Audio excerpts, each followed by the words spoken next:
ಪ್ರಿಯ ವಿದ್ಯಾರ್ಥಿಗಳೇ, ಸಮಾಜ ವಿಜ್ಞಾನ ತರಗತಿಗೆ ಆತ್ಮೀಯವಾದಂತಹ ಸ್ವಾಗತ. ವಿದ್ಯಾರ್ಥಿಗಳೇ, ಇವತ್ತಿನ ತರಗತಿಗೆ ನಿಮ್ಮೆಲ್ಲರಿಗೂ ಸ್ವಾಗತವನ್ನು ಹೇಳ್ತಾ ಗುಡ್ ಮಾರ್ನಿಂಗ್. ಮತ್ತೆ ಇವತ್ತು ನಾವು ರಾಜ್ಯಶಾಸ್ತ್ರದ ಮೊದಲನೇ ಅಧ್ಯಾಯ ನಮ್ಮ ಸಂವಿಧಾನ, ಈ ಅಧ್ಯಾಯವನ್ನ ನಾವು ಈ ವಿಡಿಯೋದಲ್ಲಿ ತಿಳಿದುಕೊಳ್ತೇವೆ. ಹಾಗಾದ್ರೆ ವಿದ್ಯಾರ್ಥಿಗಳೇ, ಈ ಸಂವಿಧಾನಕ್ಕೆ ಸಂಬಂಧಪಟ್ಟಂತೆ ನಾವು ಯಾವೆಲ್ಲ ಕಲಿಕಾಂಶಗಳನ್ನ ತಿಳಿದುಕೊಳ್ತಾ ಹೋಗ್ತೇವೆ, ಸಂವಿಧಾನ ಅಂದ್ರೆ ಏನು ಅನ್ನೋದ್ರ ಬಗ್ಗೆ, ಸಂವಿಧಾನದ ರಚನೆ, ಸಂವಿಧಾನದ ಪ್ರಸ್ತಾವನೆ, ಮೂಲಭೂತ ಹಕ್ಕುಗಳು, ಕರ್ತವ್ಯಗಳು, ರಾಜನಿರ್ದೇಶಕ ತತ್ವಗಳು, ಹಾಗೆಯೇ ಸಂವಿಧಾನದ ಕರಡು ಸಮಿತಿ, ಸಂವಿಧಾನದ ಲಕ್ಷಣಗಳು, ಇಷ್ಟು ಅಂಶಗಳನ್ನ ನಾವು ಇವತ್ತಿನ ತರಗತಿಯಲ್ಲಿ ಅಥವಾ ಇವತ್ತಿನ ವಿಡಿಯೋದಲ್ಲಿ ತಿಳ್ಕೊಂತ ಹೋಗ್ತೇವೆ. ಹಾಗಿದ್ರೆ ಸಂವಿಧಾನ ಅನ್ನೋ ಒಂದು ಕಾನ್ಸೆಪ್ಟ್ ಈಗಾಗಲೇ 5ನೇ ತರಗತಿಯಿಂದಲೇ ಗೊತ್ತಾಗಿದೆ ಅಂತ ಅನ್ಸುತ್ತೆ. ವಿದ್ಯಾರ್ಥಿಗಳೇ, ಇದು ಅಖಂಡವಾದಂತಹ ರಾಷ್ಟ್ರ, ಪ್ರಜಾಸತ್ತಾತ್ಮಕ ರಾಷ್ಟ್ರ, ಮತ್ತೆ ವಿವಿಧ ಭಾಷೆ, ವಿವಿಧ ಜಾತಿ, ವಿವಿಧ ಜನಾಂಗಗಳು, ವಿವಿಧತೆಯಿಂದ ಕೂಡಿರುವಂತಹ ರಾಷ್ಟ್ರ. ಈಗ ಮನೆಯಾಗೆ ಅಕ್ಕ ತಂಗಿರ 5 ಜನನೋ ಅಥವಾ ಅಣ್ಣ ತಮ್ಮಂದಿರಿದ್ರೆ ಅಂದ್ರೆ ಒಬ್ಬರ ತರ ಇನ್ನೊಬ್ರು ಇರಲ್ಲ, ಇನ್ನೊಬ್ರ ತರ ಮತ್ತೊಬ್ರು ಇರಲ್ಲ. ಆದ್ರೂ ಕೂಡ ಆ ಒಂದು ಮನೆಯನ್ನು ತೆಗೆದುಕೊಂಡು ಹೋಗುವಂತಹ ಒಂದು ಜವಾಬ್ದಾರಿ ಆ ಒಂದು ಮನೆಯ ಮುಖ್ಯಸ್ಥ, ತಂದೆ ಆಗಿರ್ಬೋದು, ತಾತ ಆಗಿರ್ಬೋದು, ಯಾರು ಹಿರಿಯರು ಇರ್ತಾರಲ್ಲ ಅವರ ಒಂದು ನೀತಿ ನಿಯಮಗಳಿಗೆ ತಕ್ಕಂತೆ ಆ ಮನೆ ಏನಾಗ್ತಾ ಇರ್ತದೆ, ಹೋಗ್ತಾ ಇರ್ತದೆ. ಹಂಗೆ ಇಲ್ಲಿಯೂ ಸಹ ಹಂಗೆ ನಮ್ಮ ಭಾರತ ದೇಶ ನಿಮ್ಗೆಲ್ಲ ಗೊತ್ತಿದೆ. ನಾರ್ತ್ ಇಂಡಿಯಾಕ್ಕೆ ಹೋದ್ರೆ ಅಂದ್ರೆ ಉತ್ತರ ಭಾರತಕ್ಕೆ ಹೋದ್ರೇನೆ ಅವರ ಸಂಸ್ಕೃತಿ, ಅವರ ಆಹಾರದ ಪದ್ಧತಿ, ವಿವಿಧ ಭಾಷೆ, ವಿವಿಧ ಜನಾಂಗ, ಇಷ್ಟೊಂದು ಬದಲಾವಣೆಗಳನ್ನ ನಾವು ಕಾಣ್ತೀವಲ್ಲಪ್ಪ. ಹೌದಿಲ್ಲ? ನಮ್ಮ ದಕ್ಷಿಣ ಭಾರತಕ್ಕೆ ಬಂದ್ರೆ ನಮ್ಮ ಭಾಷೆಗಳೇ ಬೇರೆ, ವಿವಿಧ ಜಾತಿ, ವಿವಿಧ ಧರ್ಮ, ಇವೆಲ್ಲ ಬದಲಾವಣೆಗಳನ್ನ ನಾವು ಕಾಣ್ತಾ ಹೋಗ್ತೀವಿ. ಅರ್ಥ ಆಗುತ್ತಲ್ಲ? ಹಾಗಿದ್ರೆ ಈ ಇಷ್ಟೊಂದು ವಿವಿಧ ಭಾಷೆ, ವಿವಿಧ ಜನಾಂಗ, ವಿವಿಧ ರೀತಿಯಾದಂತಹ ಎಲ್ಲ ಅಂಶಗಳನ್ನ ನಾವು ಒಟ್ಟಿಗಿಟ್ಟು ಒಂದು ಆಡಳಿತವನ್ನು ನಡೆಸಬೇಕು ಅಂದ್ರೆ ಅದಕ್ಕೊಂದು ರೀತಿ ನೀತಿಗಳು ಬೇಕು. ಆ ರೀತಿ ನೀತಿಗಳು ಏನು, ಯಾವುದನ್ನ ನಾವು ಸಂವಿಧಾನ ಅಂತ ಹೇಳಿ ಕರಿತೀವಿ ಅನ್ನೋ ಎಲ್ಲ ಅಂಶಗಳನ್ನ ನಾವು ಇವತ್ತಿನ ಕ್ಲಾಸಲ್ಲಿ ತಿಳಿತಾ ಹೋಗೋಣ. ವಿದ್ಯಾರ್ಥಿಗಳೇ, ನಮ್ಮ ದೇಶ 1947 ಆಗಸ್ಟ್ 15ರಂದು ಸ್ವತಂತ್ರಗೊಂಡು. ಆಗಸ್ಟ್ 15ರಂದು ಸ್ವತಂತ್ರಗೊಂಡು ನಮ್ಮ ದೇಶ 1947 ಆಗಸ್ಟ್ 15ರಂದು ಸ್ವತಂತ್ರಗೊಂಡು. ನಿಮಗೆಲ್ಲ ಗೊತ್ತೇ ಇದೆ, 1947ರ ಕೆಳಗಡೆ ಇಂಗ್ಲಿಷರು ನಮ್ಮನ್ನ ಆಳ್ತಾ ಇದ್ರು. ಇಂಗ್ಲಿಷರು ನಮ್ಮನ್ನ ಆಳ್ತಾ ಇದ್ರು. ಹಾಗಿದ್ರೆ ಇಂಗ್ಲಿಷರ ಕಪಿಮುಷ್ಟಿಯಿಂದ ನಾವು ಸ್ವತಂತ್ರ ಪಡೆದುಕೊಂಡ ಮೇಲೆ ನಿಮಗೆಲ್ಲ ಗೊತ್ತಿದೆ, ನೀವು 6ನೇ ತರಗತಿಯಲ್ಲಿ ಅಧ್ಯಯನ ಮಾಡಿದ್ದೀರಾ, ಭಾರತಕ್ಕೆ ಯುರೋಪಿಯನ್ನರ ಆಗಮನದಿಂದ ಗಾಂಧೀಜಿಯವರ ಅಸಹಕಾರ ಚಳವಳಿಯ ಮೂಲಕನೂ ಸಹ ನೀವು 1 by 1 ಅಭ್ಯಾಸವನ್ನ ಮಾಡ್ಕೊಂಡ್ ಬಂದಿದ್ದೀರಾ ವಿದ್ಯಾರ್ಥಿಗಳೇ. ಆ ನಿಟ್ಟಿನಲ್ಲಿ ಸ್ವತಂತ್ರಗೊಂಡಂತಹ ಭಾರತ, ಸ್ವತಂತ್ರಗೊಂಡ ತಕ್ಷಣ ಎಲ್ಲ ಭಾರತ ನೀಟಾಗಿತ್ತ? ಆಡಳಿತ ಮಾಡೋದಕ್ಕೆ ಸುವ್ಯವಸ್ಥಿತವಾದಂತಹ ವ್ಯವಸ್ಥೆ ಇತ್ತ? ಇಲ್ಲ ರೀ. ಸ್ವತಂತ್ರಗೊಂಡಂತಹ ಭಾರತ ಅನೇಕ ಸವಾಲುಗಳನ್ನ ಎದುರಿಸ್ತಾ ಇತ್ತು. ಸ್ವತಂತ್ರಗೊಂಡಂತಹ ಭಾರತ ಅನೇಕ ಸವಾಲುಗಳನ್ನ ಎದುರಿಸ್ತಾ ಇತ್ತು.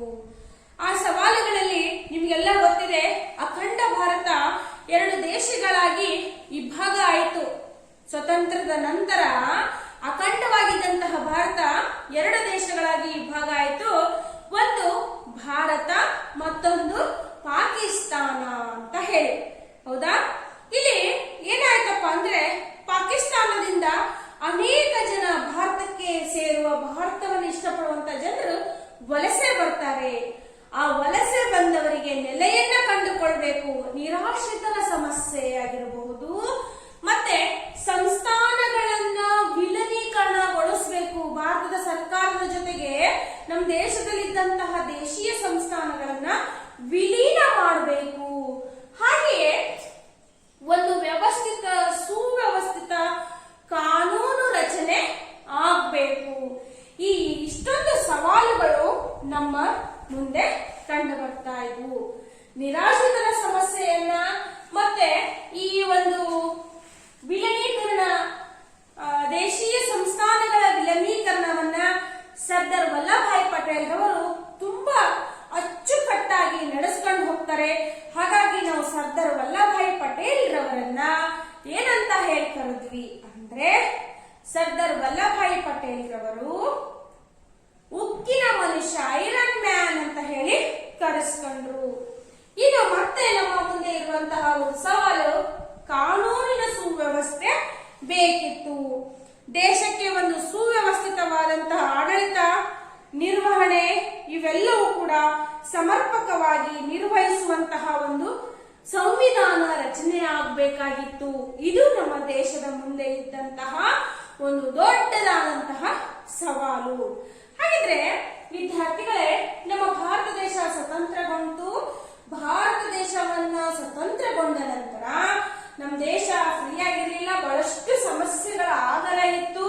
ಆ ಸಮಸ್ಯೆಗಳನ್ನ ಒಂದರಂತೆ ಒಂದು ಬಹಳಷ್ಟು ಅಚ್ಚುಕಟ್ಟಿನಿಂದ ಏನ್ ಮಾಡಲಾಯಿತು, ಬಗೆಹರಿಸಲಾಯಿತು. ಆ ನಿಟ್ಟಿನಲ್ಲಿ ಸಂವಿಧಾನವನ್ನ ರಚನೆಯು ಕೂಡ ನಮ್ಮ ದೇಶದ ಒಂದು ಅತ್ಯಮೂಲ್ಯವಾದಂತಹ ಕೊಡುಗೆ ಅಂತ ಹೇಳ್ಬೋದು. ಹಾಗಿದ್ರೆ ಈ ಸಂವಿಧಾನ ಅಂದ್ರೆ ಏನು ಅನ್ನೋದ್ರ ಬಗ್ಗೆ ನಾವು ಮೊದಲು ತಿಳಿತಾ ಹೋಗ್ಬೇಕು. ಸಂವಿಧಾನ ಅಂದ್ರೆ ಒಂದು ರಾಷ್ಟ್ರದ ಮೂಲಭೂತ ಕಾನೂನುಗಳನ್ನ ಸಂವಿಧಾನ ಅಂತ ಹೇಳಿ ಕರೀತೇವೆ. ಒಂದು ರಾಷ್ಟ್ರ, ಆ ರಾಷ್ಟ್ರ ಅಭಿವೃದ್ಧಿಯನ್ನ ಹೊಂದಬೇಕು, ಆ ರಾಷ್ಟ್ರದ ಜನತೆ ಕಲ್ಯಾಣವಂತರಾಗಬೇಕು, ಆ ರಾಷ್ಟ್ರ ಉತ್ತಮವಾದಂತಹ ಆಡಳಿತವನ್ನ ಪಡೆದು ಜನರ ಪ್ರಗತಿ ಆಗಬೇಕು, ಪ್ರತಿಯೊಬ್ಬ ರಾಷ್ಟ್ರದ ಪ್ರಜೆಯೂ ಸಹ ಸುಖಿ ಆಗಿರಬೇಕು.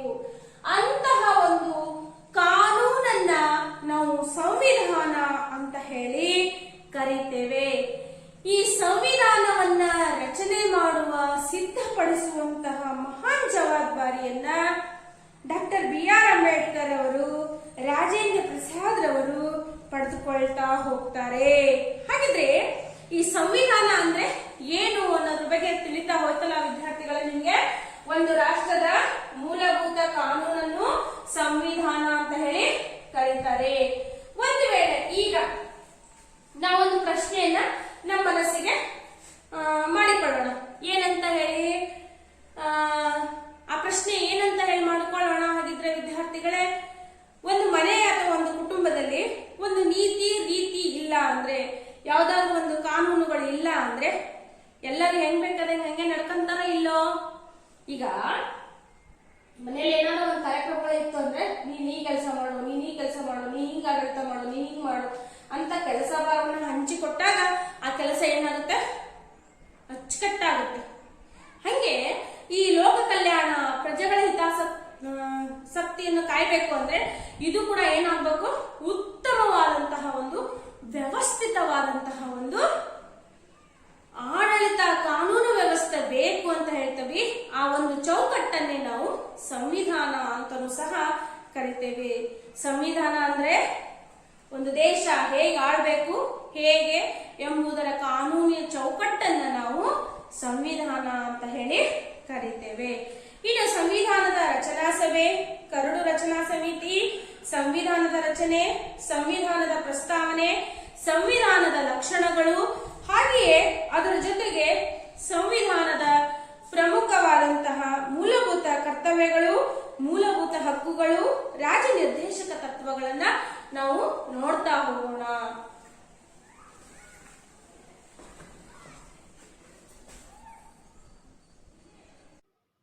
ಇವತ್ತು ನಾನು ಮಾಡ್ತಾ ಇರುವಂತಹ ಪಾಠ 9ನೇ ತರಗತಿ ಸಮಾಜ ವಿಜ್ಞಾನ ಭಾಗ 1ರಿಂದ ರಾಜ್ಯಶಾಸ್ತ್ರದ ಮೊದಲನೇ ಪಾಠ ನಮ್ಮ ಸಂವಿಧಾನ. ಹಾಗೆ 9ನೇ ತರಗತಿ ಸಮಾಜ ವಿಜ್ಞಾನ ಭಾಗ 1ರಿಂದ ಇದು 5ನೇ ಪಾಠ ನಮ್ಮ ಸಂವಿಧಾನ. ಈ ಪಾಠವನ್ನು ನಾವು 2 ಭಾಗಗಳಾಗಿ ವಿಂಗಡಣೆ ಮಾಡ್ತೀವಿ.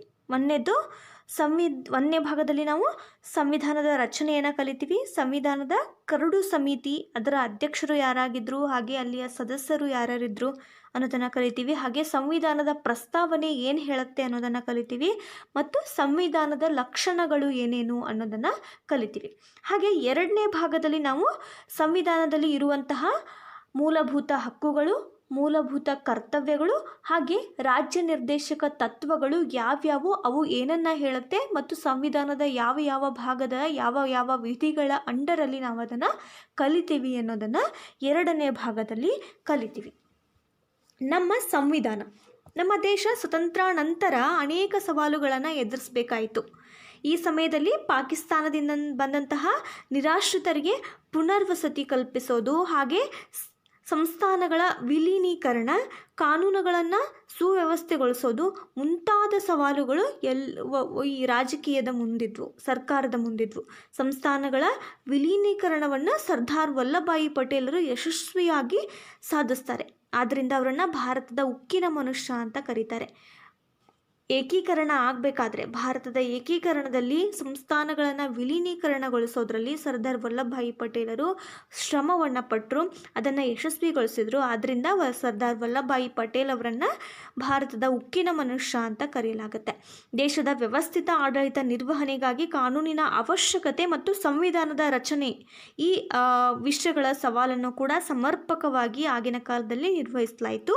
ಇಂತಹ ಸಂವಿಧಾನದ ರಚನೆ, ಆ ಸಂವಿಧಾನದ ಲಕ್ಷಣಗಳು ಏನೇನು, ಅದರಲ್ಲಿ ಯಾವ್ಯಾವ ವಿಷಯಗಳು ಪ್ರಸ್ತಾಪ ಆಗಿವೆ, ಅದರಲ್ಲಿ ಪ್ರಸ್ತಾಪವಾಗಿರುವಂತಹ ಮೂಲಭೂತ ಹಕ್ಕುಗಳು, ಕರ್ತವ್ಯಗಳು, ಇವುಗಳ ಬಗ್ಗೆ ನಾವು ಈ ಪಾಠದಲ್ಲಿ ಕಲಿತೀವಿ. ಭಾರತ ಸಂವಿಧಾನ ರಚನಾ ಸಭೆ. ಭಾರತ ಯಶಸ್ವಿಯಾಗಿ ಆಡಳಿತವನ್ನು ನಡೆಸಬೇಕಾದ್ರೆ, ಸರ್ಕಾರ ಆಡಳಿತವನ್ನು ನಡೆಸಬೇಕಾದ್ರೆ ಹಲವಾರು ನಿಯಮಗಳನ್ನು ಅನುಸರಿಸಬೇಕಾಗತ್ತೆ, ಹಲವಾರು ಸೌಲಭ್ಯಗಳನ್ನು ಜನರಿಗೆ ಕೊಡಬೇಕಾಗತ್ತೆ. ಆದ್ದರಿಂದ ಸಂವಿಧಾನವನ್ನು ರಚನೆ ಮಾಡೋದು ಈ ಸರ್ಕಾರದ ಮುಂದಿನ ಸವಾಲಾಗಿತ್ತು. ಒಂದು ರಾಷ್ಟ್ರದ ಮೂಲಭೂತ ಕಾನೂನನ್ನು ಸಂವಿಧಾನ ಅಂತ ಕರೆಯಲಾಗುತ್ತೆ. ಒಂದು ರಾಷ್ಟ್ರದ ಮೂಲಭೂತ ಕಾನೂನು, ಎಲ್ಲರೂ ಅನುಸರಿಸಬೇಕಾದಂತಹ, ಎಲ್ಲರಿಗೂ ಅನ್ವಯವಾಗುವಂತಹ ಕಾನೂನುಗಳನ್ನು ಒಂದು ರಾಷ್ಟ್ರದ ಮೂಲಭೂತ ಕಾನೂನು ಅಂತ ಹೇಳಲಾಗುತ್ತೆ. ಸಂವಿಧಾನ ಅನ್ನೋದು ಕೂಡ ರಾಷ್ಟ್ರದ ಮೂಲಭೂತ ಕಾನೂನು. ಸಂವಿಧಾನ ರಚನೆಗೆ ಸಂಬಂಧಿಸಿದಂತೆ ಮೋತಿಲಾಲ್ ನೆಹರು ಅವರ ಸಮಿತಿ ಶಿಫಾರಸು ಮಾಡಿತು. ಹಾಗೆ 1931ರ ರಾಷ್ಟ್ರೀಯ ಕಾಂಗ್ರೆಸ್ನ ಕರಾಚಿ ಅಧಿವೇಶನದ ನಿರ್ಣಯಗಳು ಈ ಸಂವಿಧಾನದ ರಚನೆಗೆ ಪ್ರೇರಕ ಆದವು. ಸಂವಿಧಾನ ರಚನೆ ಮಾಡೋದಕ್ಕೆ ಕ್ಯಾಬಿನೆಟ್ ಆಯೋಗದ ಶಿಫಾರಸ್ಸಿನ ಅನ್ವಯ 1946ರಲ್ಲಿ ಮೊದಲನೇ ಸಂವಿಧಾನ ರಚನಾ ಸಭೆ ಆಯಿತು. ಅದರಲ್ಲಿ 389 ಸದಸ್ಯರು ಇದ್ದರು. 299 ಸದಸ್ಯರು ಭಾರತ ಇಬ್ಬಾಗ ಆದಮೇಲೆ, ಸ್ವತಂತ್ರಗೊಂಡ ಮೇಲೆ 299 ಸದಸ್ಯರನ್ನು ಒಳಗೊಳ್ತು. ಸ್ವತಂತ್ರ ಪೂರ್ವದಲ್ಲಿ ಸಂವಿಧಾನ ರಚನಾ ಸಭೆಯಲ್ಲಿ 389 ಸದಸ್ಯರಿದ್ದರು. ಹಾಗೆ ಸ್ವತಂತ್ರಾನಂತರ 299 ಆದರು. ಮೈಸೂರು ಸಂಸ್ಥಾನದಿಂದ 7 ಜನ ಸದಸ್ಯರು ನಾಮಕರಣಗೊಳ್ತಾರೆ ಸಂವಿಧಾನ ರಚನಾ ಸಭೆಗೆ. ಸಂವಿಧಾನ ರಚನಾ ಸಭೆಯ ಮೊದಲ ಅಧಿವೇಶನ ಎಲ್ಲಿ ನಡೀತು ಅಂತಂದರೆ ಯಾವಾಗ ನಡೀತು ಅಂದರೆ ಡಿಸೆಂಬರ್ 9, 1946ರಲ್ಲಿ ನಡೀತು. ಅದನ್ನು ಒಂದು ಐತಿಹಾಸಿಕ ಘಟನೆ ಅಂತ ಕರೀತಾರೆ. ಸಚ್ಚಿದಾನಂದ ಸಿನ್ಹಾ ಅವರು ಮೊದಲ ಹಂಗಾಮಿ ಅಧ್ಯಕ್ಷರಾಗಿದ್ದರು. ಅಂದರೆ ಅವರು ಇಷ್ಟು ಕಾಲಗಳ ಕಾಲ ಅಧ್ಯಕ್ಷರಾಗಿರಬೇಕು ಅನ್ನೋದನ್ನು ಗಮನದಲ್ಲಿಟ್ಕೊಂಡು ಅವ್ರನ್ನ ಅಧ್ಯಕ್ಷರನ್ನಾಗಿ ಮಾಡಿದ್ರು. ಡಿಸೆಂಬರ್ 11, 1946ರಲ್ಲಿ ಏನಾಯಿತು, ಡಿಸೆಂಬರ್ 11, 1946ರಂದು ಏನಾಯಿತು, ಡಾಕ್ಟರ್ ರಾಜೇಂದ್ರ ಪ್ರಸಾದ್ ಅವರನ್ನು ಖಾಯಂ ಅಧ್ಯಕ್ಷರನ್ನಾಗಿ ಮಾಡಿದ್ರು ಮತ್ತು ಟಿ ಕೃಷ್ಣಮಾಚಾರಿ ಅವರನ್ನು ಉಪಾಧ್ಯಕ್ಷರನ್ನಾಗಿ ಮಾಡಲಾಯಿತು. ಯಾವುದರಲ್ಲಿ? ಭಾರತ ಸಂವಿಧಾನ ರಚನಾ ಸಭೆಯ ಅಧ್ಯಕ್ಷರು ಡಾಕ್ಟರ್ ರಾಜೇಂದ್ರ ಪ್ರಸಾದ್ ಆದರು ಮತ್ತು ಉಪಾಧ್ಯಕ್ಷರು ಟಿ ರಾಮಕೃಷ್ಣಾಚಾರಿ ಆದರು. ಅನೇಕರು ಈ ಸಂವಿಧಾನ ರಚನೆಯಲ್ಲಿ ಕಾರ್ಯವನ್ನು ನಿರ್ವಹಿಸಿದರು.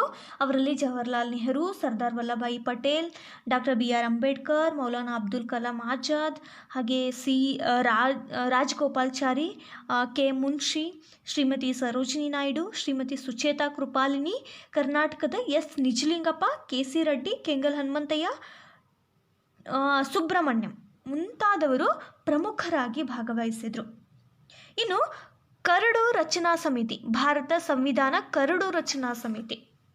ಸಂವಿಧಾನ ರಚನಾ ಸಭೆ ರಾಷ್ಟ್ರಕ್ಕೆ ಸಂಬಂಧಿಸಿದಂತಹ ವಿಷಯಗಳನ್ನು ವಿವರವಾಗಿ ಪರಿಶೀಲಿಸೋದಕ್ಕೋಸ್ಕರ 22 ಸಮಿತಿಗಳನ್ನು ಮತ್ತು 5 ಉಪಸಮಿತಿಗಳನ್ನು ಹೊಂದಿತ್ತು. ಅವುಗಳಲ್ಲಿ ಪ್ರಮುಖ ಆದದ್ದು ಕರಡು ಸಮಿತಿ. ಡಾಕ್ಟರ್ BR ಅಂಬೇಡ್ಕರ್ ಅವರು ಇದರ ಅಧ್ಯಕ್ಷರಾಗಿದ್ದರು.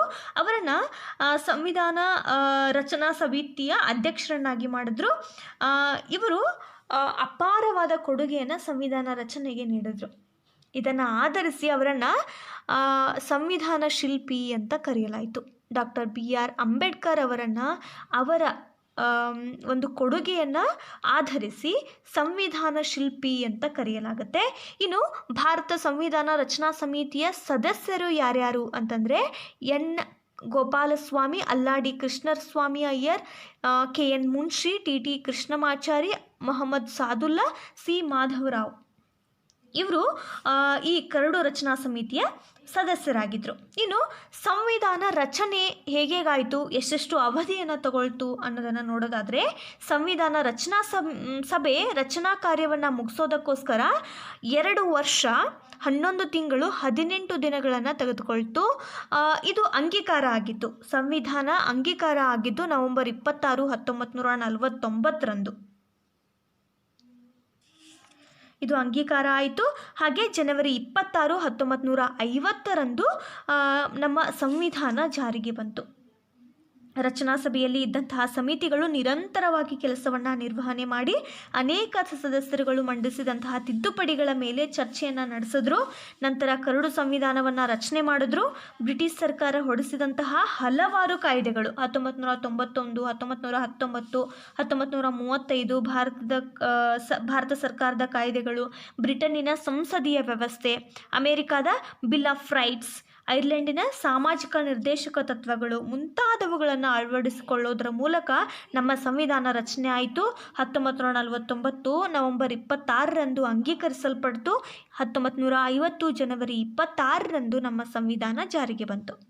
ಈ ನಮ್ಮ ಸಂವಿಧಾನ ಜಾರಿಗೆ ಬಂದಂತಹ ದಿನವನ್ನು ಜನವರಿ 26 ಪ್ರತಿ ವರ್ಷ ಗಣರಾಜ್ಯ ದಿನ ಅಂತ ಆಚರಿಸ್ತೀವಿ ನಾವು.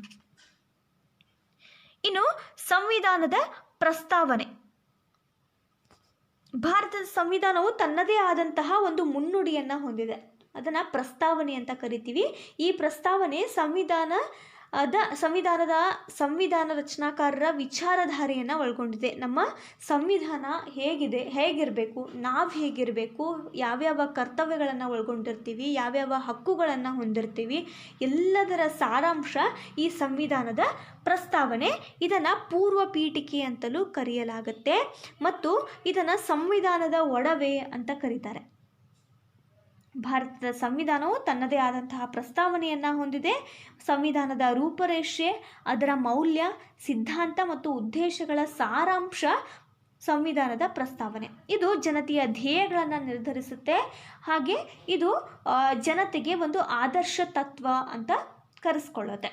ಈ ಸಂವಿಧಾನದ ಪ್ರಸ್ತಾವನೆಯು ಡಿಸೆಂಬರ್ 13, 1946ರಂದು ಜವಾಹರ್ಲಾಲ್ ನೆಹರೂರವರು ಮಂಡಿಸಿದಂತಹ ಧ್ಯೇಯಗಳ ನಿರ್ಣಯ ಆಬ್ಜೆಕ್ಟಿವ್ ರೆಸಲ್ಯೂಷನ್ ಅನ್ನು ಸಂವಿಧಾನ ರಚನಾ ಸಭೆ ಜನವರಿ 22, 1947ರಂದು ಅಂಗೀಕಾರ ಮಾಡಿತು. ಅಂಗೀಕಾರ ಆಗಿದ್ದು 1947 ಜನವರಿ 22ರಂದು. ಈ ನಿರ್ಣಯ ಭಾರತದ ಸ್ವಾತಂತ್ರ್ಯ, ಗಣರಾಜ್ಯ, ಪ್ರಜೆಗಳ ಪರಮಾಧಿಕಾರ, ಜನತೆಯ ಸಾಮಾಜಿಕ, ಆರ್ಥಿಕ ಮತ್ತು ರಾಜಕೀಯ ನ್ಯಾಯ ಇವೆಲ್ಲವುಗಳನ್ನು ತಿಳಿಸುತ್ತೆ.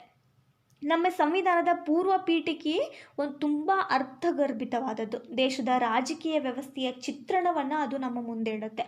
ಸಂವಿಧಾನದ ಕೈದೀಪ ಅಂತ ಕರೆಸ್ಕೊಳ್ಳುತ್ತೆ. ಕೆಲವರು ಇದನ್ನು ಸಂವಿಧಾನದ ಒಡವೆ ಅಂತ ಹೇಳ್ತಾರೆ. ಜುವೆಲ್ ಆಫ್ ಕಾನ್ಸ್ಟಿಟ್ಯೂಷನ್ ಅಂತ ಹೇಳ್ತಾರೆ. KM ಮುನ್ಷಿಯವರು ರಾಜಕೀಯ ಜಾತಕ ಅಂತ ಇದನ್ನು ಕರೀತಾರೆ. ನಮ್ಮ ಸಂವಿಧಾನದ ಪ್ರಸ್ತಾವನೆಯನ್ನು KM ಮುನ್ಷಿಯವರು ರಾಜಕೀಯ ಜಾತಕ ಅಂತ ಕರೀತಾರೆ. ಅಂದರೆ ಇದು ನಾವು ಎಲ್ಲ ಜನತೆಯು ಹೊಂದಿರಬೇಕಾದಂತಹ ಧ್ಯೇಯ ಇವುಗಳನ್ನು ನಿರ್ಧರಿಸುತ್ತೆ. ಆದ್ದರಿಂದ ಇದು ರಾಜಕೀಯ ಜಾತಕ. ಇನ್ನು ಭಾರತ ಸಂವಿಧಾನದ ಪ್ರಮುಖ ಲಕ್ಷಣಗಳು ಏನೇನು? ಇದು ಲಿಖಿತ ಮತ್ತು ಬೃಹತ್ ಸಂವಿಧಾನ. ಭಾರತದ ಸಂವಿಧಾನವು ಲಿಖಿತ ರೂಪದಲ್ಲಿ ಇದೆ. ಸರ್ಕಾರದ ಅಂಗಗಳಾದಂತಹ ಶಾಸಕಾಂಗ, ಕಾರ್ಯಾಂಗ ಮತ್ತು ನ್ಯಾಯಾಂಗಗಳ ರಚನೆ, ಅಧಿಕಾರ ಮತ್ತು ಕಾರ್ಯವ್ಯಾಪ್ತಿಯ ಲಿಖಿತ ಆಧಾರ ನಮ್ಮ ಸಂವಿಧಾನ. ಮೂಲಭೂತ ಹಕ್ಕುಗಳು, ಮೂಲಭೂತ ಕರ್ತವ್ಯಗಳು, ರಾಜ್ಯ ನಿರ್ದೇಶಕ ತತ್ವಗಳು ಇವುಗಳೆಲ್ಲ ಬರವಣಿಗೆಯ ರೂಪದಲ್ಲಿ ನಾವು ಕಾಣ್ತೀವಿ. ನಮ್ಮ ಸಂವಿಧಾನವು ಮೂಲತಃ ಅವು ರಚನೆಯಾದಾಗ 22 ಭಾಗಗಳು, 8 ಅನುಸೂಚಿಗಳು ಮತ್ತು 395 ವಿಧಿಗಳನ್ನು ಒಳಗೊಂಡಿದ್ವು. ನಂತರ ಹಲವಾರು ತಿದ್ದುಪಡಿಗಳಾದವು. ಈಗ 25 ಭಾಗ, 12 ಅನುಸೂಚಿ ಮತ್ತು 465 ವಿಧಿಗಳನ್ನು ನಮ್ಮ ಸಂವಿಧಾನ ಹೊಂದಿದೆ.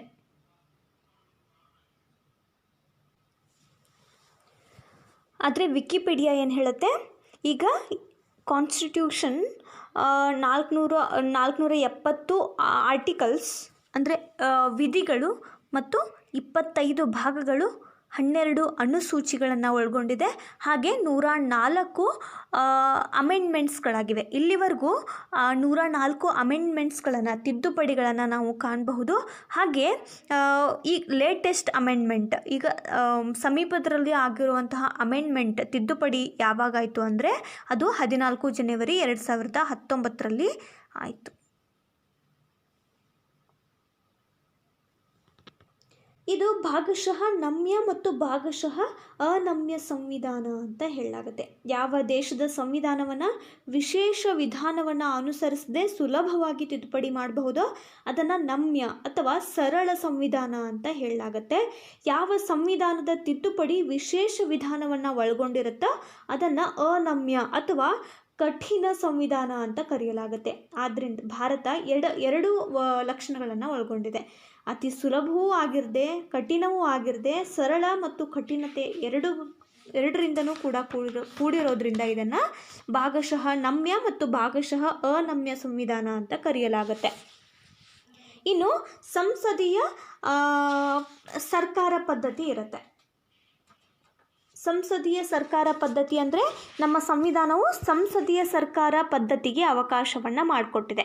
ಪ್ರಜೆಗಳಿಂದ ಆಯ್ಕೆಯಾದಂತಹ ಸಂಸತ್ತು ಅಧಿಕಾರವನ್ನು ಹೊಂದಿರುತ್ತೆ. ಕೇಂದ್ರ ಮತ್ತು ರಾಜ್ಯಗಳಲ್ಲಿ ಕಾರ್ಯಾಂಗ ಶಾಸಕಾಂಗದಿಂದ ರಚನೆಯಾಗಿ ಶಾಸಕಾಂಗಕ್ಕೆ ಹೆಚ್ಚಿನ ಹೊಣೆಗಾರಿಕೆ ಇರುತ್ತೆ. ಮಂತ್ರಿಮಂಡಲ ಶಾಸಕಾಂಗದ ವಿಶ್ವಾಸ ಇರೋವರೆಗೂ ಅಧಿಕಾರದಲ್ಲಿರುತ್ತೆ. ಶಾಸಕಾಂಗ ವಿಶ್ವಾಸ ಕಳ್ಕೊಂಡಾಗ ತಕ್ಷಣ ರಾಜೀನಾಮೆ ನೀಡಬೇಕಾಗತ್ತೆ. ಆದ್ದರಿಂದ ನಮ್ಮ ಸಂವಿಧಾನ ಸಂಸದೀಯ ಸರ್ಕಾರ ಪದ್ಧತಿಯ ಬಗ್ಗೆ ಹೇಳುತ್ತೆ. ಇನ್ನು ಗಣತಂತ್ರ ವ್ಯವಸ್ಥೆ, ನಮ್ಮ ದೇಶವನ್ನು ಗಣತಂತ್ರ ರಾಜ್ಯ ಅಂತ ಕರೆಯಲಾಗುತ್ತೆ. ಭಾರತವನ್ನು ಏನಾಗುತ್ತೆ, ಇಲ್ಲಿ ಪ್ರಜೆಗಳಿಂದ ಪರೋಕ್ಷವಾಗಿ ನಿಗದಿತ ಅವಧಿಗಾಗಿ ಆಯ್ಕೆಯಾದಂತಹ ರಾಷ್ಟ್ರದ ಮುಖ್ಯಸ್ಥರನ್ನು ನಮ್ಮ ಭಾರತ ಹೊಂದಿರುತ್ತೆ. ಭಾರತದ ರಾಷ್ಟ್ರಪತಿ ದೇಶದ ಸಂವಿಧಾನದ ಮುಖ್ಯಸ್ಥರಾಗಿರ್ತಾರೆ. ಅವರನ್ನು ಚುನಾವಣೆಯ ಮೂಲಕ ಆಯ್ಕೆ ಮಾಡಲಾಗುತ್ತೆ. ಆದ್ದರಿಂದ ಇದು ಗಣರಾಜ್ಯ. ಇನ್ನು ಸಂಯುಕ್ತ ಪದ್ಧತಿ ನಮ್ಮಲ್ಲಿ ಜಾರಿಯಲ್ಲಿರುತ್ತೆ.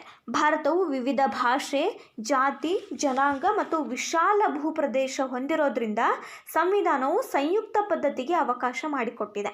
ಕೇಂದ್ರ ಮತ್ತು ರಾಜ್ಯಗಳಲ್ಲಿ ಅಧಿಕಾರ ಹಂಚಿಕೆಯಾಗಿರುತ್ತೆ. ಕೇಂದ್ರ ಪಟ್ಟಿ 100 ವಿಷಯಗಳು, ರಾಜ್ಯ ಪಟ್ಟಿ 61 ವಿಷಯಗಳು ಮತ್ತು ಸಮವರ್ತಿ ಪಟ್ಟಿ 52 ವಿಷಯಗಳು ಒಳಗೊಂಡಂತೆ ಅಧಿಕಾರ ವಿಭಜನೆ ಆಗಿರುತ್ತೆ. ಈ ವಿಷಯಗಳು ಅಂದರೆ ಅಧಿಕಾರಗಳು ಅಂತಲೂ ಆಗುತ್ತೆ, ಕಾರ್ಯಗಳು ಅಂತಲೂ ಆಗುತ್ತೆ.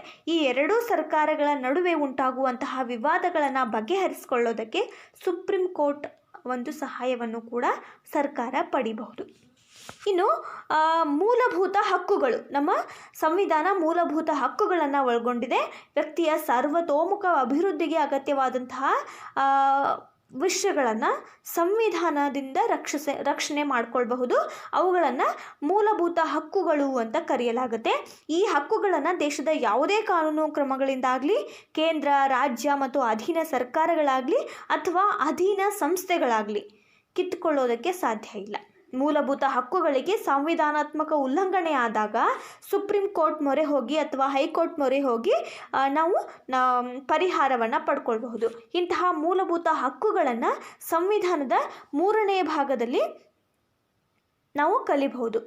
ನಮ್ಮ ಸಂವಿಧಾನದಲ್ಲಿ ಈಗ 6 ಮೂಲಭೂತ ಹಕ್ಕುಗಳು ಇವೆ. ಇನ್ನು ಮೂಲಭೂತ ಕರ್ತವ್ಯಗಳು, ರಾಜ್ಯಕ್ಕೆ ನಾವು ಏನನ್ನು ಮಾಡಬೇಕು ಅನ್ನೋದು ಕರ್ತವ್ಯ ಆಗುತ್ತೆ. ನಮ್ಮ ಸಂವಿಧಾನದ 4ನೇ ಎ ಮತ್ತು 4ನೇ ಎ ಭಾಗದಲ್ಲಿ 51 ಎ ವಿಧಿಯಲ್ಲಿ 11 ಮೂಲಭೂತ ಕರ್ತವ್ಯಗಳನ್ನು ಎಕ್ಸ್ಪ್ಲೇನ್ ಮಾಡಿದ್ದಾರೆ. ಸಂವಿಧಾನವು ಮೂಲಭೂತ ಕರ್ತವ್ಯಗಳನ್ನು ಒಳಗೊಂಡಿರಲಿಲ್ಲ. ಏನಾಯಿತು, 1976ರಲ್ಲಿ 42ನೇ ತಿದ್ದುಪಡಿಯಲ್ಲಿ ಏನು ಮಾಡಿದ್ರು, 10 ಮೂಲಭೂತ ಕರ್ತವ್ಯಗಳನ್ನು ಅಳವಡಿಸಿದ್ರು. ಹಾಗೆ 2002ರಲ್ಲಿ ಇನ್ನೊಂದು ಮೂಲಭೂತ ಕರ್ತವ್ಯವನ್ನು ಆ್ಯಡ್ ಮಾಡಿ ಸದ್ಯಕ್ಕೀಗ 11 ಮೂಲಭೂತ ಕರ್ತವ್ಯಗಳನ್ನು ನಮ್ಮ ಸಂವಿಧಾನ ಹೊಂದಿದೆ. ಆ 11ನೇ ಮೂಲಭೂತ ಕರ್ತವ್ಯ ಏನು ಅಂತಂದರೆ 6ರಿಂದ 14 ವರ್ಷದೊಳಗಿನ ಎಲ್ಲ ಮಕ್ಕಳಿಗೂ ಕೂಡ ಪೋಷಕರಾಗಲಿ ಮತ್ತು ಪಾಲಕರಾಗಲಿ ಅಂದರೆ ಹೆತ್ತವರು ಶಿಕ್ಷಣವನ್ನು ಕೊಡಿಸಲೇಬೇಕು. ಇದು ಮೂಲಭೂತ ಕರ್ತವ್ಯ. ಇದು 11ನೇ ಮೂಲಭೂತ ಕರ್ತವ್ಯವಾಗಿ ಸಂವಿಧಾನಕ್ಕೆ ಸೇರಿಸಲಾಯಿತು. ಇನ್ನು ರಾಜ್ಯ ನಿರ್ದೇಶಕ ತತ್ವಗಳು ಅಂತ ಬರುತ್ತೆ. ನಮ್ಮ ಸಂವಿಧಾನದ 4ನೇ ಭಾಗದಲ್ಲಿ ರಾಜ್ಯ ನಿರ್ದೇಶಕ ತತ್ವಗಳು ಇವೆ. ಇದನ್ನು ಐರಿಷ್ ಸಂವಿಧಾನದಿಂದ ಎರವಲು ಪಡ್ಕೊಳ್ಳಲಾಗಿದೆ. ಇವುಗಳು ಸಾಮಾಜಿಕ ಮತ್ತು ಆರ್ಥಿಕ ಪ್ರಜಾಪ್ರಭುತ್ವವನ್ನು ಸ್ಥಾಪಿಸೋದಕ್ಕೆ ಅಡಿಪಾಯವನ್ನು ಹಾಕುತ್ತೆ. ಇವುಗಳನ್ನು ಸರ್ಕಾರ ಜಾರಿಗೊಳಿಸದೇ ಇದ್ದರೆ ನ್ಯಾಯಾಲಯದಲ್ಲಿ ಪ್ರಶ್ನೆ ಮಾಡೋದಕ್ಕೆ ಸಾಧ್ಯ ಇಲ್ಲ. ಆದರೂ ಕೂಡ ಇವು ದೇಶದ ಆಡಳಿತದ ಮೂಲ ಬುನಾದಿ ಆಗಿವೆ. ದೇಶದ ಆಡಳಿತದಲ್ಲಿ ಇವುಗಳನ್ನು ಮೂಲಭೂತ ತತ್ವಗಳು ಅಂತ ಪರಿಗಣಿಸಲಾಗುತ್ತೆ. ಆದ್ದರಿಂದ ತ್ವರಿತವಾಗಿ ಮತ್ತು ಪ್ರಾಮಾಣಿಕವಾಗಿ ಅನುಷ್ಠಾನಕ್ಕೆ ಇವನ್ನು ತರಬೇಕಿದೆ. ಸರ್ಕಾರಗಳು ಇವುಗಳಿಗೆ ಹೆಚ್ಚಿನ ಗಮನವನ್ನು ನೀಡಬೇಕು. ಈ ರೀತಿಯಾಗಿ ಒತ್ತಡಗಳು ಕೂಡ ಇವೆ. ರಾಜ್ಯ ನಿರ್ದೇಶಕ ತತ್ವಗಳು ಸಾಮಾಜಿಕವಾಗಿ ನಾವು ಯಾವ ತತ್ವಗಳನ್ನು ನಮ್ಮ ಸಂವಿಧಾನ ಅನುಸರಿಸಬೇಕು ಅನ್ನೋದನ್ನು ಹೇಳುತ್ತೆ. ಸ್ವತಂತ್ರ ಮತ್ತು ಏಕೀಕೃತ ನ್ಯಾಯಾಂಗ ವ್ಯವಸ್ಥೆ. ನಮ್ಮ ನ್ಯಾಯಾಂಗವು ಸ್ವತಂತ್ರವಾದ ಮತ್ತು ಏಕೀಕೃತವಾದಂತಹ ವ್ಯವಸ್ಥೆ ಆಗಿದೆ. ಪ್ರಜೆಗಳ ಹಕ್ಕುಗಳನ್ನು ರಕ್ಷಣೆ ಮಾಡಿ ನಿರ್ಭಯದಿಂದ ಕೆಲಸ ಮಾಡೋದಕ್ಕೆ ನ್ಯಾಯಾಲಯಗಳು ಸ್ವತಂತ್ರವನ್ನು ಪಡ್ಕೊಂಡಿವೆ. ಶಾಸಕಾಂಗ ಮತ್ತು ಕಾರ್ಯಾಂಗಗಳು ನ್ಯಾಯಾಲಯದ ಕಾರ್ಯದಲ್ಲಿ ಹಸ್ತಕ್ಷೇಪ ಮಾಡೋ ಹಾಗಿಲ್ಲ. ಭಾರತದಲ್ಲಿ ಸಂಯುಕ್ತ ವ್ಯವಸ್ಥೆ ಇದ್ದರೂ ಕೂಡ ಏಕೀಕೃತ ನ್ಯಾಯಾಂಗ ವ್ಯವಸ್ಥೆಯನ್ನು ಅಳವಡಿಸಿಕೊಳ್ಳಲಾಗಿದೆ. ಆದ್ದರಿಂದ ಸರ್ವೋಚ್ಚ ನ್ಯಾಯಾಲಯ ಪ್ರಮುಖ ಆಗುತ್ತೆ. ಅದರ ಅಡಿಯಲ್ಲಿ ಉಚ್ಚ ನ್ಯಾಯಾಲಯ ಅಂದರೆ ಹೈಕೋರ್ಟ್ ಮತ್ತು ಇತರ ಅಧೀನ ನ್ಯಾಯಾಲಯಗಳು ಕೂಡ ಸ್ವತಂತ್ರವಾಗಿ ಕಾರ್ಯವನ್ನು ನಿರ್ವಹಿಸ್ತವೆ. ಇನ್ನು ಏಕಪೌರತ್ವ ವ್ಯವಸ್ಥೆ, ಇದು ಕೂಡ ನಮ್ಮ ಸಂವಿಧಾನದ ಒಂದು ಲಕ್ಷಣ. ಸಂವಿಧಾನವು ಜನತೆಯ ಸಂಕುಚಿತ ಪ್ರಾಂತೀಯ ಮನೋಭಾವನೆಯನ್ನು ನಿಯಂತ್ರಣ ಮಾಡಿ ರಾಷ್ಟ್ರೀಯ ಭಾವನೆಯನ್ನು ಬೆಳೆಸೋದಕ್ಕೋಸ್ಕರ ಏಕಪೌರತ್ವ ಅನ್ನುವಂತಹ ಒಂದು ವ್ಯವಸ್ಥೆಗೆ ಅವಕಾಶ ಮಾಡಿಕೊಟ್ಟಿದೆ. ಭಾರತದ ಯಾವುದೇ ಪ್ರಜೆ ಆಗಲಿ, ಯಾವುದೇ ರಾಜ್ಯದಲ್ಲಿ ಜನಿಸಿದ್ರೂ ಕೂಡ, ಯಾವುದೇ ಪ್ರದೇಶದಲ್ಲಿ ವಾಸ ಮಾಡ್ತಿದ್ರೂ ಕೂಡ ಎಲ್ಲರಿಗೂ ಒಂದೇ ಪೌರತ್ವ ವ್ಯವಸ್ಥೆ ಇದೆ. ಇದಕ್ಕೆ ಸಂಬಂಧಿಸಿದ ಕಾನೂನನ್ನು ಮಾಡೋದಕ್ಕೆ ಸಂಸತ್ತು ಅಧಿಕಾರವನ್ನು ನೀಡುತ್ತೆ. ಆದ್ದರಿಂದ ಭಾರತದ ಪ್ರಜೆಗಳು ಎಲ್ಲರೂ ಒಂದೇ ಅಂತ ತಿಳ್ಕೊಬಹುದು. ಹಾಗೆ ಒಂದೇ ರೀತಿಯಾದಂಥ ನೀತಿ ನಿಯಮಗಳಿಗೆ ಅವರು ಬದ್ಧರಾಗಿರ್ತಾರೆ. ಇದು ಏಕಪೌರತ್ವ. ಇನ್ನು ವಯಸ್ಕ ಮತದಾನ ಪದ್ಧತಿ ಬರುತ್ತೆ. ನಮ್ಮ ಸಂವಿಧಾನ ವಯಸ್ಕ ಮತದಾನ ಪದ್ಧತಿಗೆ ಅವಕಾಶ ಮಾಡಿಕೊಡುತ್ತೆ.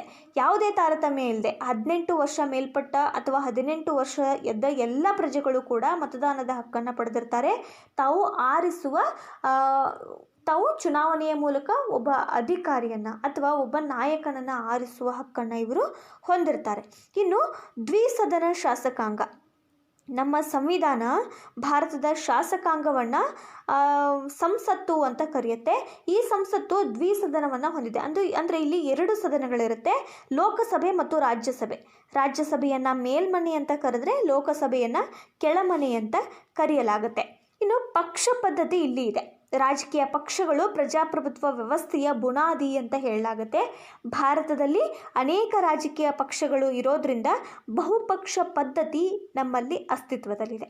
ಸಾರ್ವತ್ರಿಕ ಚುನಾವಣೆಯಲ್ಲಿ ಬಹುಮತವನ್ನು ಪಡೆದಂತಹ ಒಂದು ದಕ್ಷ ಆಡಳಿತ ಪಕ್ಷ ಏನು ಬರುತ್ತೆ, ಆಡಳಿತಕ್ಕೆ ಬರುತ್ತೆ. ಉಳಿದ ಪಕ್ಷಗಳು ವಿರೋಧ ಪಕ್ಷಗಳಾಗಿ ಇರ್ತವೆ. ಇವೆಲ್ಲವುಗಳು ಕೂಡ ನಮ್ಮ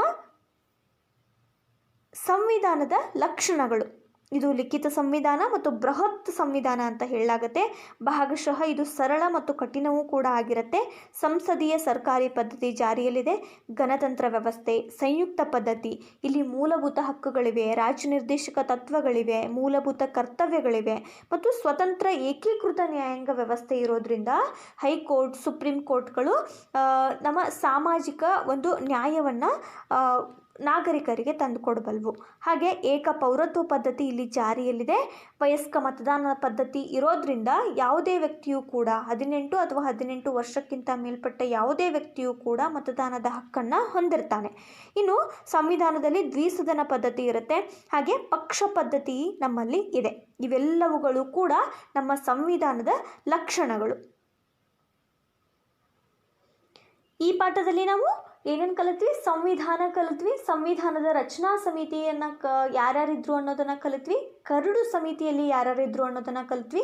ಮತ್ತು ನಮ್ಮ ಸಂವಿಧಾನ ರಚನೆಗೆ ಎಷ್ಟು ಅವಧಿ ತೆಗೆದುಕೊಳ್ತು, ನಮ್ಮ ಸಂವಿಧಾನದ ಪ್ರಸ್ತಾವನೆ ಏನು ಹೇಳುತ್ತೆ, ಹಾಗೆ ನಮ್ಮ ಸಂವಿಧಾನದ ಇತರೆ ಲಕ್ಷಣಗಳು ಯಾವ್ಯಾವು ಅನ್ನೋದನ್ನು ನಾವು ಈ ಪಾಠದಿಂದ ಕಲಿತ್ವಿ. ಈ ಪಾಠ ನಿಮಗೆ ಅರ್ಥ ಆಗಿದ್ರೆ ಈ 2 ಪ್ರಶ್ನೆಗಳಿಗೆ ನೀವು ಉತ್ತರಿಸಬೇಕಾಗತ್ತೆ. ಭಾರತ ಸಂವಿಧಾನದ ಪ್ರಸ್ತಾವನೆಯನ್ನು ಮೊದಲನೇ ಬಾರಿಗೆ ಮಂಡಿಸಿದವರು ಯಾರು? Doctor BR Ambedkar, Jawaharlal Nehru, doctor Babu Rajendra Prasad, KM Munshi. ಈ 4 ಆಪ್ಷನ್ಗಳಲ್ಲಿ ಒಂದು ಆಪ್ಷನ್ ಸರಿಯಾಗಿರುತ್ತೆ. ಈ ಮೊದಲನೇ ಪ್ರಶ್ನೆಗೆ ಉತ್ತರ ನೀಡಿ. ಇನ್ನು 2ನೇ ಪ್ರಶ್ನೆ, ಸಂವಿಧಾನ ರಚನೆ ಆಗೋದಕ್ಕೆ ತೆಗೆದುಕೊಂಡಂತಹ ಕಾಲಾವಧಿ ಎಷ್ಟು? ಈ 2 ಪ್ರಶ್ನೆಗಳಿಗೆ ನೀವು ಕಮೆಂಟ್ ಬಾಕ್ಸ್ನಲ್ಲಿ ಉತ್ತರ ನೀಡಿ.